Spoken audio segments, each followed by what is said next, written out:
సంగీత దర్శకుడు తమన్‌కి బాలయ్య గారు మరి కాస్ట్‌లీ కార్ గిఫ్ట్‌గా ఇచ్చినట్లుగా వార్తలైతే వినిపిస్తున్నాయి. ఇక ఆ కారేంటో చూస్తే మాత్రం ప్రతి ఒక్కరు షాక్ అవ్వాల్సిందే. ఇప్పుడు వీటికి సంబంధించిన ఫోటోలు, వీడియోలు కూడా సోషల్ మీడియా వేదికగా వైరల్ అవుతున్నట్లుగా సమాచారం. Tollywood famous music director SS తమన్‌కి star hero Nandamuri Narasimham Balakrishna costly కార్‌ని గిఫ్ట్‌గా ఇచ్చాడు. ఇందులో భాగంగా ప్రముఖ ఫోర్ వీలర్ మేకింగ్ సంస్థ పోర్షే చెందిన పోర్షే కయాన్ ఎస్‌యూవీ మోడల్‌ని తమన్‌కి అందించారు. ఈ సందర్భంగా బాలయ్య మాట్లాడుతూ, "మేమిద్దరం ఒక తల్లి కడుపున పుట్టకపోయినా తమన్ నాకు తమ్ముడితో సమానమని అనుకొచ్చారు. అలాగే వరుసగా 4 హిట్లు ఇచ్చిన తమ్మునికి ప్రేమతో ఇచ్చే బహుమానం ఈ పోర్షే కార్.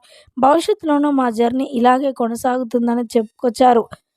అనంతరం కారు తాళాలు తమన్‌కి అందజేశారు. ప్రస్తుతం ఆ కారు మన దేశంలో బేస్ మోడల్ 1,50,00,000 నుంచి 2,50,00,000 మధ్య ఉంది.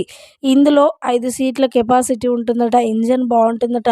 ఫీచర్స్ కూడా చాలా చాలా బాగుంటాయి అంటూ కూడా బాలయ్య మాట్లాడుకొచ్చారు. రీసెంట్‌గా మరి బాబీ దర్శకత్వంలో వచ్చిన 'డాక్ మహారాజా' సినిమాకి తమన్ దర్శకత్వం వహించి మరి మంచి మ్యూజిక్ చేసి సూపర్ హిట్‌ని అందించాడు అంటూ కూడా చాలా సంతోషిస్తూ ఉన్నారట నందమూరి నరసింహం బాలకృష్ణ.